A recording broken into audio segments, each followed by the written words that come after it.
Aisling Óengus, The Dream of Aengus. Angus was asleep one night when he saw something like a young girl coming towards the head of his bed, and she was the most beautiful woman in Eru. He made to take her hand and draw her to his bed, but as he welcomed her, she vanished suddenly, and he did not know who had taken her from him. He remained in his bed until the morning, but he was troubled in his mind. The form he had seen but not spoken to was making him feel ill. No food entered his mouth that day.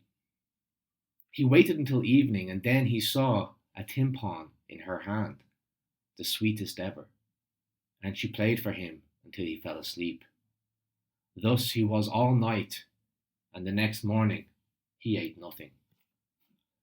A full year passed, and the girl continued to visit Angus, so that he fell in love with her, but he told no one. Then he fell sick, but no one knew what ailed him. The physicians of Eru gathered, but could not discover what was wrong. So they sent for Ferchna, Khan's physician, and Ferchna came. He could tell from a man's face what the illness was, just as he could tell from the smoke that came from a house how many were sick inside. Ferchna took Angus aside and said to him, "No meeting this, but love in absence." "You have divined my illness," said Angus.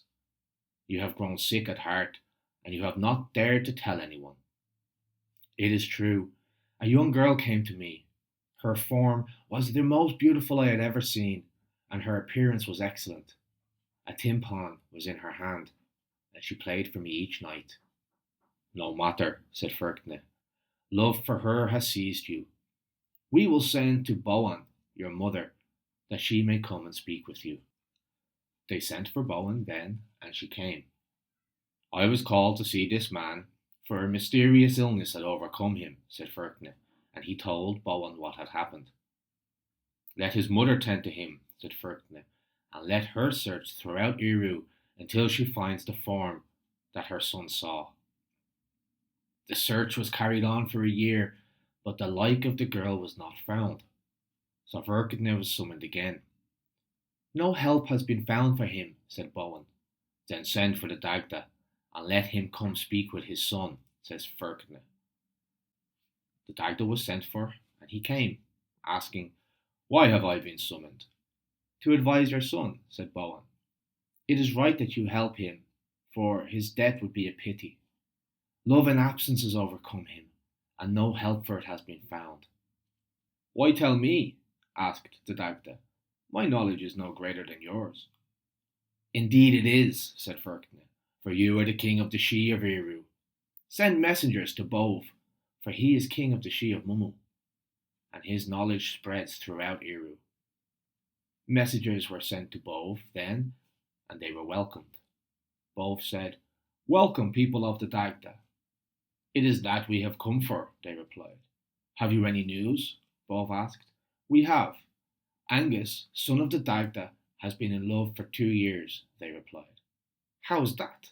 Bove asked. "He saw a young girl in his sleep," they said, "but we do not know where in Eru she is to be found.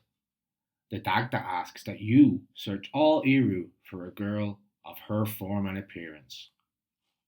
"That search will be made," said Bove, "and it will be carried on for a year, that I may be sure of finding her."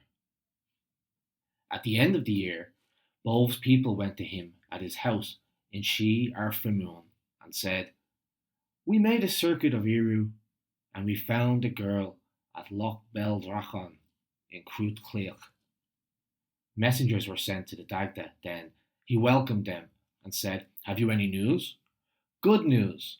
The girl of the form you described has been found," they said. "Bove has asked that Angus return with us to see if he recognizes her as the girl he saw." Angus was then taken in a chariot to She Arfamun, and he was welcomed there. A great feast was prepared for him, and it lasted 3 days and 3 nights. After that, Bove said to Angus, "Let us go now to see if you recognize the girl. You may see her but it is not in my power to give her to you. They went on until they reached a lake. There they saw 350s of young girls, and Angus's girl was among them. The other girls were no taller than her shoulder. Each pair of them was linked by a silver chain. But Angus's girl wore a silver necklace, and her chain was of burnished gold. Do you recognize that girl? Asked Bove. Indeed, I do, Angus replied. I can do no more for you, then, said Bove. No matter, for she is the girl I saw. I cannot take her now. Who is she? Angus said. I know her, of course. Caer Imbermeth, daughter of Ehil Anbual from Shi Uamun, in the province of Connacht. After that, Angus and his people returned to their own land, and Bove went with them to visit the Dagda and Bowen at Brew na Boyne. They told their news, how the girl's form and appearance were just as Angus had seen, and they told her name, and those of her father and grandfather. A pity that we cannot get her, said the Dagda. What you should do is go to Ailill and Maeve, for the girl is in their territory, said Bove. The Dagda went to Connacht then, and 60 of chariots with him.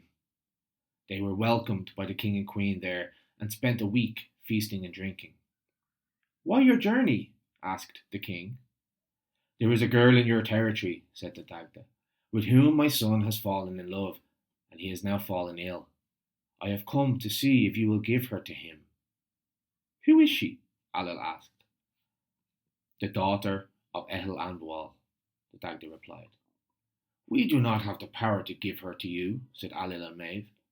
Then the best thing would be to have the king of the Sidhe called here, said the Dagda. Ailill's steward went to Ehil Anbual and said, Ailill and Maeve require that you come and speak with them. I will not come, Ethel said, and I will not give my daughter to the son of the Dagda. The steward repeated this to Ailill, saying, He knows why he has been summoned and he will not come. No matter, said Ailill, for he will come, and the heads of his warriors with him. After that, Ailill's household and the Dagda's people rose up against the Sidhe and destroyed it. They brought out 60 heads and confined the king to Cruachu. Ailill said to Ehil Anbual, Give your daughter to the son of the Dagda. I cannot, he said, for her power is greater than mine. What great power does she have? Ailill asked. Being in the form of a bird each day of 1 year, and in human form each day of the following year, Ethel said. Which year will she be in the shape of a bird? Ailill asked. It is not for me to reveal that, Ethel replied. Your head is off unless you tell us, said Ailill. I will conceal it no longer then, but will tell you, since you are so obstinate, said Ethel. Next Samhain, she will be in the form of a bird. She will be at Loch Bel Drachan, and beautiful birds will be seen with her, 350s of swans about her, and I will make ready for them. No matter that, said the Dagda, since I know the nature you have brought upon her. Peace and friendship were then made among Ailill and Ethel and the Dagda. And the Dagda bade them farewell and went to his house and told the news to his son. Go next Samhain to Loch Bel Drachan, he said, and call her to you there. Angus went to Loch Bel Drachan, and there he saw the 350s of white birds with silver chains and golden hair about their heads. Angus was in human form at the edge of the lake, and he called to the girl, saying, Come and speak with me, Caer. Who is calling to me? Asked Caer. Angus is calling, he replied. I will come, she said, if you promise me that I may return to the water. I promise that, he said. She went to him then, and he put his arms around her, and they slept in the form of swans until they had circled the lake 3 times. Thus he kept his promise. They left in the form of 2 white birds and flew to Brún Aboyne, and there they sang until the people inside fell asleep for 3 days and 3 nights.